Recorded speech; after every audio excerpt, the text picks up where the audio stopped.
Hello and welcome to another episode of our Region of Solutions podcast series. I'm your host, Kavita Sukanandan. A big part of ESCAP's mission is to ensure access to affordable, reliable, sustainable, and modern energy for all in Asia and Pacific. And we are not alone in this push, as you'd see through the conversation in this episode. We hear that enhancing energy security and connectivity through regional cooperation is of utmost importance. But what does this really mean? Today, we've got an impressive lineup of guests to help us zoom into this topic. Please welcome Anna Lobanova from ESCAP's Energy Division and Eva Brkic, Economic Affairs Officer from the Sustainable Energy Division at the UN Economic Commission for Europe. So welcome, both of you. Before we dive into our topic for the day, we'd love to know more about you and your background. How about we start with you, Anna? Thank you, Kavita. It's an absolute pleasure to be here. And I started my UN journey actually 6 years ago, first in United Nations Development Program in Fiji, where I worked with resilient energy systems. And 5 years ago, I moved to UN ESCAP Energy Division, where I work now. Prior to that, I was with Minister of Energy in my home country. But I've always been interested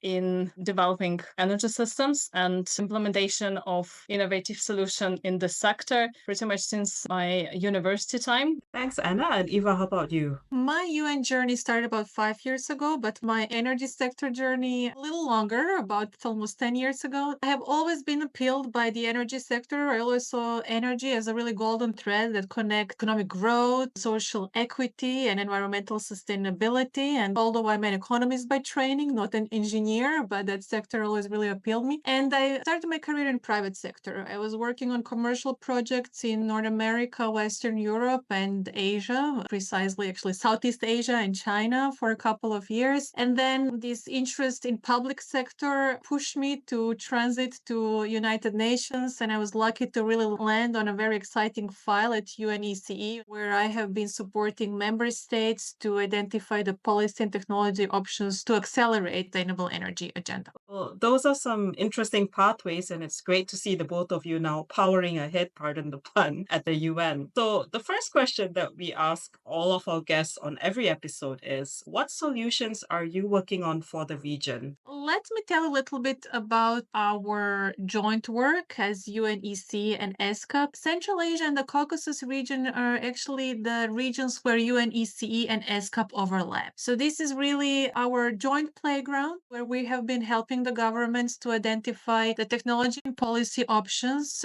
to accelerate the energy transition in these regions and to really help deliver on the Agenda 2030 for sustainable development and the implementation of the SDG 7. Coordination between donors and between different developing agencies is very important. So that's pretty much how we came up with this UN ESCAP, the UNECE program on energy connectivity in Central Asia and Caucasus. In January this year, we launched this program, and it includes 3 technical projects. First program covers Central Asia and Caucasus and its neighbor countries. So the countries which are combined economic cooperation organization. And our main goal there is to provide some tangible recommendations for policymakers and also provide evidence-based benefits and opportunities for creating common power market there. Why? Because the region has abundant renewable energy resources, and it's very beneficial for the region to join forces and to develop energy connectivity there. So we start with bigger project covering 10 countries and developing roadmap, which is on the way. We're planning to launch it later this year. Then we move to project which provides a deeper dive into 5 Central Asian countries. And there it looks on different modeling scenarios on developing energy connectivity. And from there, we move even deeper and provide analysis for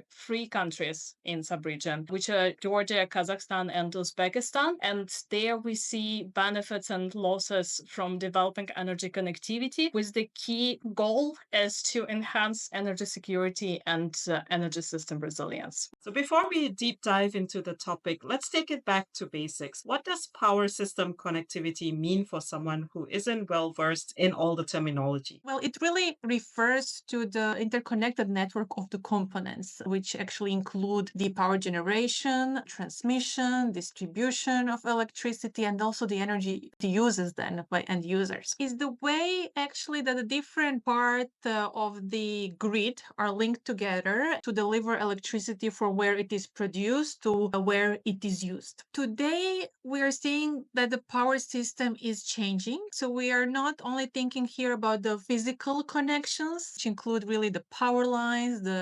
transformers, substations. Today, we are also talking about the communication system that's part of this greater electricity and power connectivity. And usually we refer to the smart grids, which enable the real-time data exchange between the various components and allowing like better monitoring and increasing the efficiencies of electricity flows and overall like system reliability, which is really also the major focus of our work with member states. I mentioned that we're talking about really a new generation of the power system, and the composition of that new power system is that we have a greater share of renewable energy and distributed energy resources, which include usually solar panels and wind farms, which enable this system to reduce the transmission losses, but also increase the resiliency of the overall system. So as the system becomes like more modern and embraces the new technologies that allows the system to be more agile and resilient, we are still facing now some challenges because the system is not there yet, but that's the end game towards which we are striving to really reach a system which is resilient and which relies on a greater share of renewable energy sources. What are some of its benefits to all? As Eva mentioned,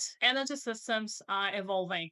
And it's not as straightforward as it was before, which are good and also increases challenges. And power sector connectivity helps to solve these challenges and helps to create more sustainable systems. And what it means, first of all, it increases resilience of the system. In simple words, it means that it helps to adapt and to recover from various disruptions or possible challenges faster by maintaining reliable energy supply. Because everything what we do at the very end is all about people. It's all about providing energy access, which is resilient and affordable. So power system connectivity helps to enhance flexibility and adaptability of the system so that the system can adjust its operations for possible challenges and different conditions and different fluctuations, increasing amount of renewable energy resources. On the one hand, of course, it brings a lot of benefits, but at the same time, it brings a lot of challenges because we don't choose where the sun is shining and the wind is blowing. So it is important to reflect on this variability of renewable energy resources. So that's where energy connectivity steps in and helps to solve these challenges. It also helps to, again, incorporate greater amounts of renewable energy, because when it comes to renewable energy, there are two possible scenarios. First is you build solar or wind farm and then you build storage because you need to have continuous energy supply. What's wrong with that? Simply very expensive. So that it comes the second scenario where you actually leverage different available renewable energy resources, but sometimes they are not on the same territory. They are not in the same country. So that's where connectivity helps, because you connect resources catered in different countries, and then it helps you to balance energy systems. Then greater amount of renewable energy resources helps to lower greenhouse gas emissions and tackle climate change. So it's all interconnected. And then why we talk about climate change? Because it's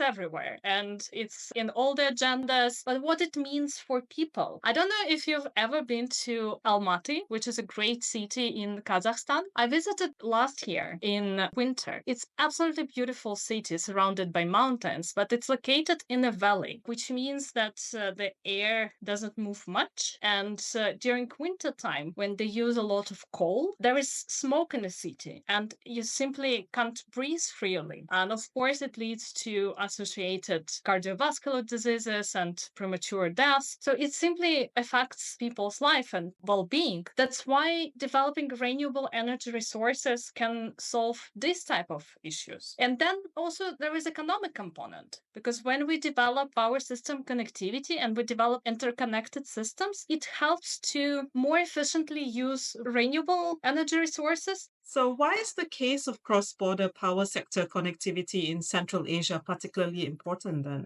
I would like to a little bit travel in time and mention why Central Asia is an interesting region when we talk about the electricity or power system connectivity. These regions, electricity connectivity is really characterized by a complex network of actually interconnected energy and power systems that evolved actually from a Soviet era infrastructure. And now there is a backbone of the regional energy connectivity, which is called Central Asian Power System. But that system is very fragile, actually. Its capacity is not ready really to absorb that wide potential of the renewable energy capacity that the region needs to develop and integrate into the system. So this is why we are working with countries around the region to identify those opportunities and to help them to unlock their renewable energy resources, strengthen their grid, building on actually that legacy system from the Soviet time. The role between countries across the region was interestingly divided in that during the Soviet times, so the so-called upstream countries, mountainous countries, Tajikistan and Kyrgyzstan, were actually providing the water and hydropower to the downstream countries, to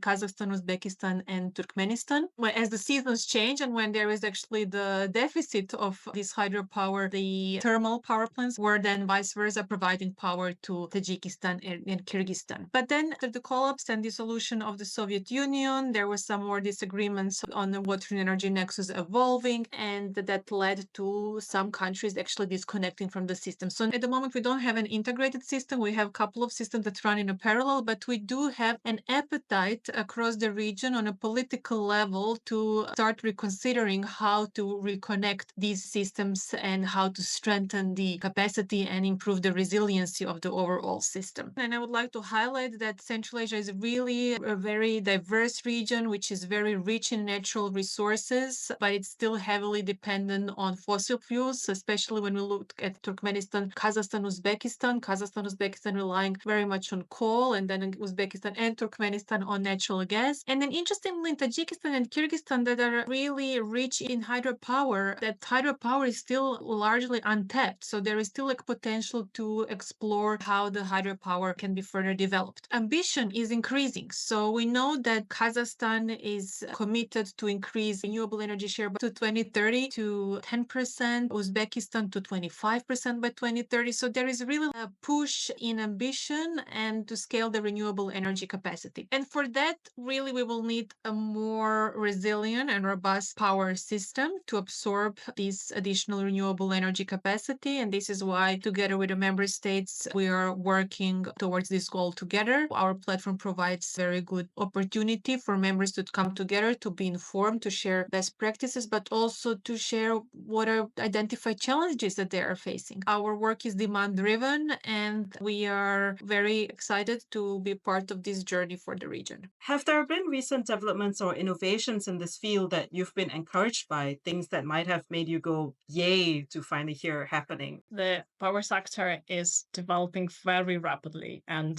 there are lots of changes. That's the beauty about modern world, that you don't need to reinvent the wheel, because you can just use best practices from other regions. There are a couple of great examples I would like to share with you now. The first one is European example, which is maybe a little bit too far from where we are now in Central Asia with its development, but nothing stops us from dream big. In Europe, we have so-called North Pool. It covers Nordic and Baltic regions. So it's Norway, Sweden, Denmark, and neighbor countries. One of the most well-known in the world electricity market. And a couple of things which this market is featured by is first transparency and very reliable and real day-to-day information about the market prices, about the volume and trading activities. What is the result of all this? What's the benefit of having this great data management and transparent data system? This is the market which allows pretty much trading to close to delivery time. They have day ahead market, but they also have intraday market. North Pole, they have a lot of wind turbines there. This real intraday market allows them to leverage this weather changes. If in one country there's more wind, the prices drop, and then it allows this country to export electricity on lower prices to neighbor countries within one day, within real time. Another development which caught our attention is developing of digital twin technologies. We are finalizing regional trends report, which will be launched in ESCAP at the end of the year. And there we provide an overview and analyze some current technological developments and how these developments influence power system connectivity. And so one of these technologies is digital twin technology, which allows to create virtual reality of different objects or different systems. And as you can imagine, it's used in energy sector as well. So basically you can create virtual power plant, or you can create virtual transmission line, or both, or actually the whole system. And it's already used as a pilot in Singapore. And what are the benefits? The benefits are very simple. You can model and you can analyze any possible disturbances or any changes in your power system in pretty much real time, and then see the consequences or see the benefits so that you know how the real system would react on that. And it's very beneficial for policymakers, and it actually enhances decision-making process because it's evidence-based solution. But again, to create a digital twin system, you need very transparent real data so you can model the situation. So these are two examples I wanted to share because unfortunately in countries of Central Asia region, currently we're lacking data transparency and data sharing mechanisms. I would like to add two additional solutions which are actually emerging. One is the energy storage, and there have been some energy storage breakthroughs, but we need them more, obviously, such as the solid state batteries, which actually have improved the energy density. Second is hydrogen. We have been working on hydrogen at UNECE. Hydrogen has been identified as one of the technology options to enable countries to attain carbon neutral and resilient energy systems. And in the context of power sector, we sometimes use the terminology power to X, where this X is actually hydrogen, where you then convert the intermittent solar and power renewable energy generation through electrolysis into hydrogen that you can then use as source for production of high carbon products such as production of steel, cement, or chemicals, or you can store it. So hydrogen is certainly an energy carrier which is versatile and which is becoming an interesting source of energy to enhance the electricity system, but also overall energy system reliability to improve the decarbonization of energy system. So how can we boost more cooperation in this field then? Who needs to get involved? And are there any mechanisms or platforms for cooperation that you'd like to highlight? So it really is about bringing together the policymakers, the regulators, the utility companies and grid operators, and really private sector investors and technology providers. So I think like really including all those stakeholders which have an important role in shaping the new energy and electricity systems is very important, and open and inclusive dialogue and exchange of ideas and solutions. And one more important component is also involving community and local communities and local stakeholders in planning and decision-making process, but also in the consultation process and the process of knowledge sharing, so that local communities, first of all, know what's happening and know how it would affect their life if it would, because change is never easy. No one likes change, but change is a progress. So it's important to find this balance and to keep local communities informed and engage them in planning so that all the changes are well perceived, so that communities benefit from these changes. We work in a very vulnerable region, and we work with developing countries where we have different multilateral organizations and IFIs working together. One more component which I would like to mention here is donor coordination. That's a very important step to make sure that we don't duplicate each other in our work, and we actually complement in our activities and our actions to achieve common goals. What would you like our listeners to take away from today's conversation? Well, I think we're talking about the new age of the electricity and energy system. So 2.0, this is becoming like more integrated and smarter. And the new approach is really enabling improved energy system, which is more resilient, where we are talking about improved resource optimization and increased overall efficiencies. One more thing I would like to add here is that